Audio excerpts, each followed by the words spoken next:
That's me, Tom, the big guy. The guy who's a couple of Big Macs away from a heart attack. Here I was walking in the footsteps of Roman soldiers from 2,000 years ago, but more importantly, trying to avoid the cow pies and sheep shit left 20 minutes ago. What the hell was I doing here? He asked expositionally. Well, I'll tell you. It was the convergence of two events. The Sunday newspaper and my bathroom scale. You see, most of my life, my weight's been on a bit of a roller coaster. Food had changed from a nutritional need to a new best friend. Then naturally, cause and effect kicked in. The red zone approached, and if I didn't do something soon, I could only imagine two outcomes.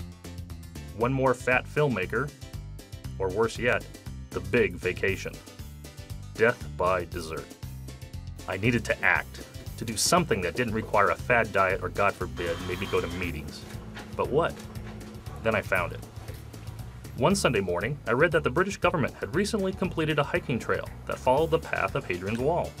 From coast to coast, it was about 85 miles. That's it. I'll get in shape so I can walk the entire wall. It combined my three great loves: travel, history, and British beer. So Hadrian's Wall became Hadrian's Walk, and I prepared accordingly.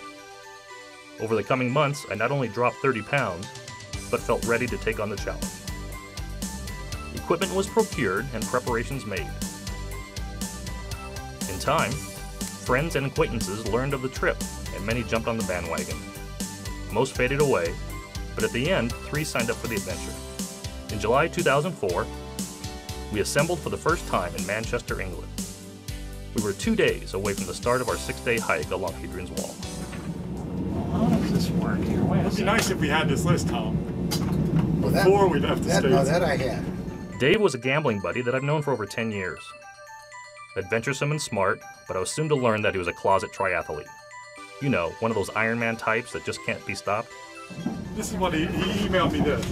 No, But that's, early on, that list was on the enough. website. And they had it. It's on the website. Yeah, we That's can't on blame the wall. we can't blame Tom for everything, but most. Now, Larry and I went back over 25 years.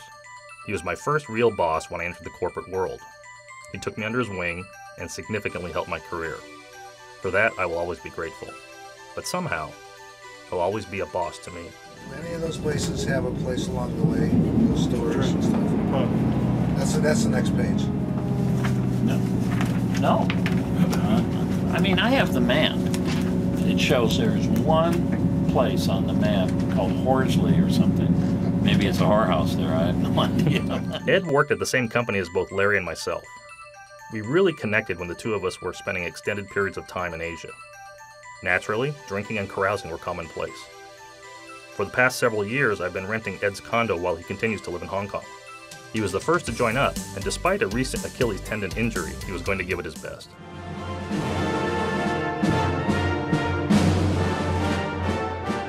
The journey begins. Ed opted to skip the first day given his Achilles tendon issue, but Dave led the way.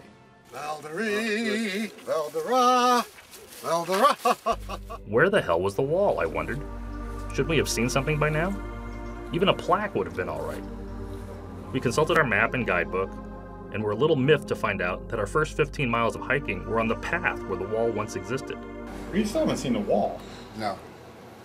When do we start seeing the wall? Hadrian's Wall became Hadrian's Path, at least for today. Given no alternatives, we kept on and hoped that the next day would bring something a bit more interesting. This became our warm-up day.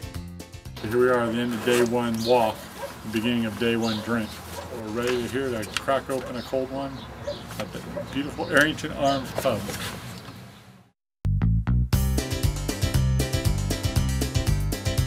Ed joins this leg of the hike since it was the shortest. Notice the red shirts. Red hides blood easier, and if by chance any of us should fall to our deaths, the color should facilitate the location and recovery of our lifeless bodies. It's a beautiful, sunshiny day. Lots of cow pies to worry about. Well, how do you know where the... Oh, there's the path. See it again? Rabbit turd. Don't worry about anything, just follow Dave. This is the middle of day 2, almost the end of our second day of walking. About 15 miles of travel. We had not seen the wall at all. We've been on Hadrian's Walk, where the wall is supposed to be of Hadrian's Wall, but there's been no remnants. Today at 1 o'clock, we have finally accomplished our first goal, is seeing the wall. It's about 150 feet of some blocks of stone, but hopefully we'll see more as we go on.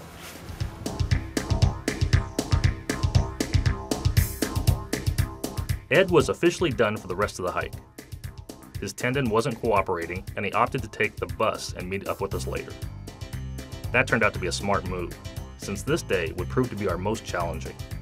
Day 3, the first real hill. We crossed paths with dozens of other hikers, none of which were American. I guess we were on the cutting edge of a vacation destination.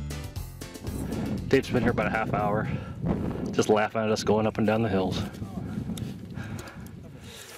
How do you feel? Oh, absolutely wonderful. Just fresh as a daisy. Ready to go another 30 miles. What was 12 miles by road became 16 or 17 miles by foot, given all the ups and downs. This was becoming a real challenge. But the surroundings, they made it all worth it.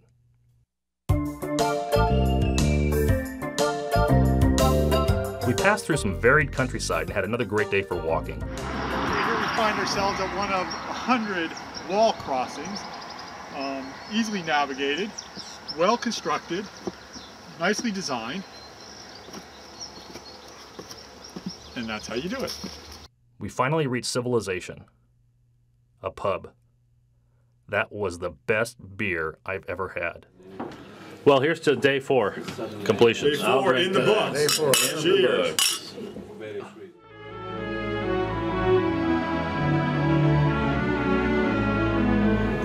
It's been an easy walk today. The weather's held out, and it's going to be a short day. I met Dave through his wife, Terry. Terry and I went to the same high school together and became fast friends. As we headed off to the same college, I developed the biggest crush on her, but unfortunately, it was unrequited love. Eventually, we went our separate ways, but did happen to reconnect years later. By that time, she was married to Dave, and as much as I didn't want to like him, I did. He was just that type of guy. We became friends despite my initial bias.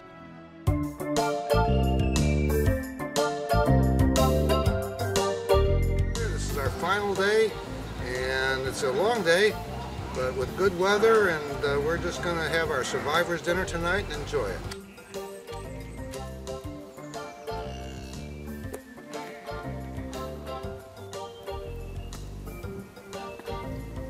Whoops. We're on the road to Carlisle. Somewhere on the trail, I realized that I was carrying a lot more baggage than what was on my back. Here I was with my first corporate boss, my landlord, and the husband of the girl I had my high school crush on. I swear I didn't plan this. It just happened. I had a great time, and I'm glad I did it, and I'm never going to rupture my Achilles tendon again. Glad I did it. Learned a lot about life and about Roman history. What's next, you may ask? Well, I still have another 30 pounds I want to drop, so I guess I'll plan another adventure. Not sure where, but New Zealand and Ireland are definitely on the short list. Hell, maybe I'll go back to Hadrian's Wall and walk it from the opposite direction this time. I guess it all depends on what other travel companions I can recruit. If you're interested, let me know.